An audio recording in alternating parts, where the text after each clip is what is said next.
नागपुरकर भोसले घराने के संस्थापक और छत्रपति शाहू महाराज के समय के मराठा सेना के महत्वपूर्ण सरदार रघुजी भोसले की ऐतिहासिक तलवार अब अपने वतन लौट रही है। महाराष्ट्र सरकार ने लंदन में हुई नीलामी में यह अमूल्य धरोहर जीत ली है। यह तलवार 18 अगस्त सोमवार को सुबह 10 बजे मुंबई पहुंचेगी। सांस्कृतिक कार्य मंत्री एड आशीष शेलार ने लंदन जाकर नीलामी जीतने वाले मध्यस्थ से मुलाकात कर सभी कानूनी प्रक्रिया पूरी की और तलवार को अपने कब्जे में लिया। इस ऐतिहासिक क्षण के दौरान लंदन के मराठी नागरिक भी बड़ी संख्या में मौजूद रहे और उत्सव मनाया। 28 अप्रैल 2025 को तलवार की नीलामी की खबर मिलते ही आशीष शेलार ने मुख्यमंत्री देवेंद्र फडणवीस से चर्चा की और तत्काल योजना बनाई। मुख्यमंत्री, उप मुख्यमंत्री एकनाथ शिंदे और उप मुख्यमंत्री अजित पवार के नेतृत्व में दूतावास और मध्यस्थ की मदद से महाराष्ट्र सरकार ने नीलामी में जीत हासिल की।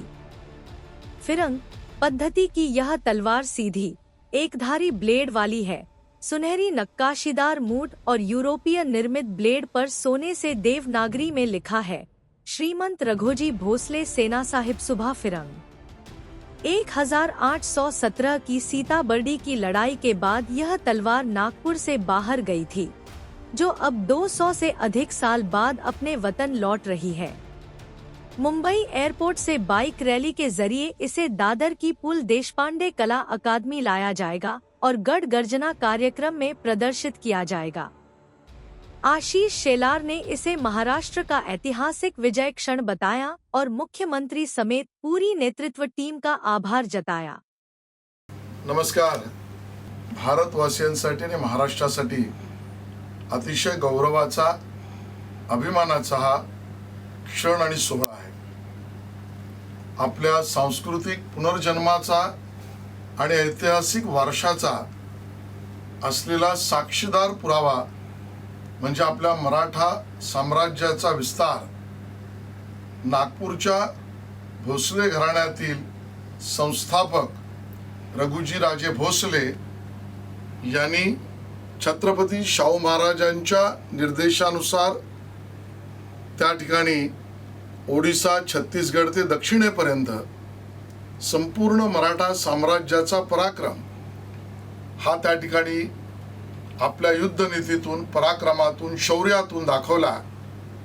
ते प्रथम रघुजी राजे भोसले यांचं नाव कोरलेली ही तलवार मराठा साम्राज्याचं शौर्य, पराक्रम आणि आपल्या सगळ्यांचा अभिमान जगासमोर दाखवणारी, प्रत्यक्ष साक्ष देणारी ही तलवार आहे।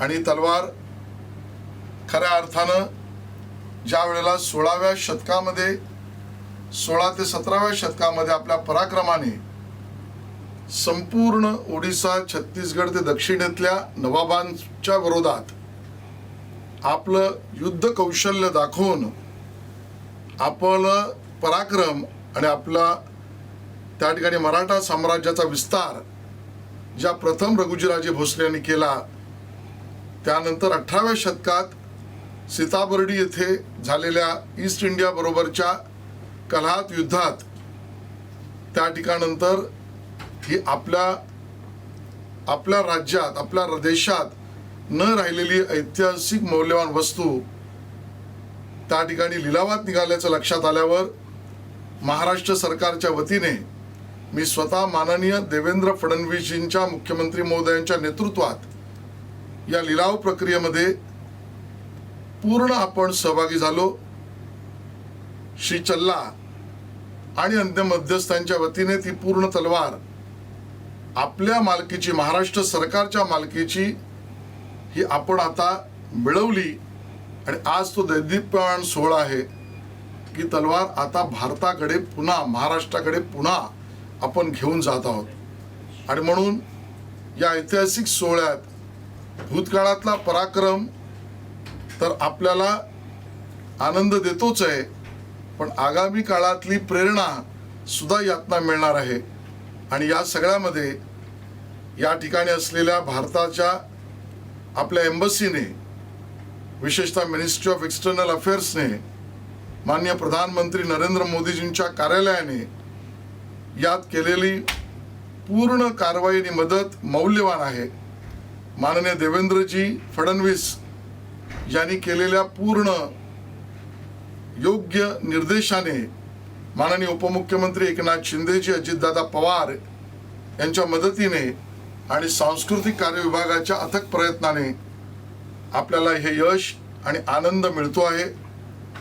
आमचे तत्कालीन सचिव, अतिरिक्त मुख्य सचिव खारगेजी आणि आताचे सचिव किरण कुलकर्णीजी, या विभागाचे संचालक तेजस गर्गे यांचेही प्रयत्न मौलाचे आहेत.